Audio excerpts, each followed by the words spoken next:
Yung storya ni Mario, like many other tricycle drivers, no, natigil yung pamamasada. Nung pumasok ng pandemic, kasi po, bilang isang tricycle driver, hindi na po kumikita ng maayos. Pero may sakit yung asawa niya. Ang pinakamabigat mong problema ngayon, yung pagkakasakit po ng misis ko.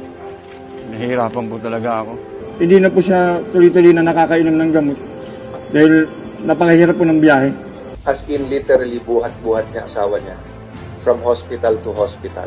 But I think hindi na-capture doon sa video kasi nga binalikan lang namin siya after. Sinosurvive ko lang po. Bibili po ako ng gamot ngayon. Bukas hindi ako makakabili. Yung pong sakit niya hindi po tuluyang gumagaling. So actually nangyari, napalayas sila sa bahay. Nakitira lang sila sa bubong ng kapitbahay. Yung inupahan namin bahay, hindi naman ganun kamahal yung upahan.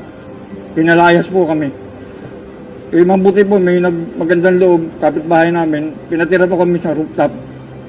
Sa rooftop po kami nakatira ngayon. Kaya nga po itong tinitira namin ngayon, nagmaganda loob magkapit bahay, patirahin muna kami. Talagang picture of helplessness. No?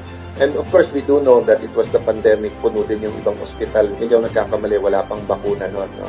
Ang mga pambihirang panahon ay nangangailangan ng mga pambihirang hakbang upang maiangat ang ekonomiya at buhay ng mamamayang Pilipino. Na tinawag na 10,000 pag-asalo, isang cash aid na 10,000 pesos bawat pamilya o 1,500 pesos bawat miyembro ng pamilya ay ibibigay sa mga taong apektado ng COVID-19 pandemic na ang pinakamahirap na pamilya ang prioridad. Idinagdag din niya na ang mga bumabatikos sa kanyang panukalang batas ay nararapat na tumulong na lamang. Mabigyan ng 10K ayuda.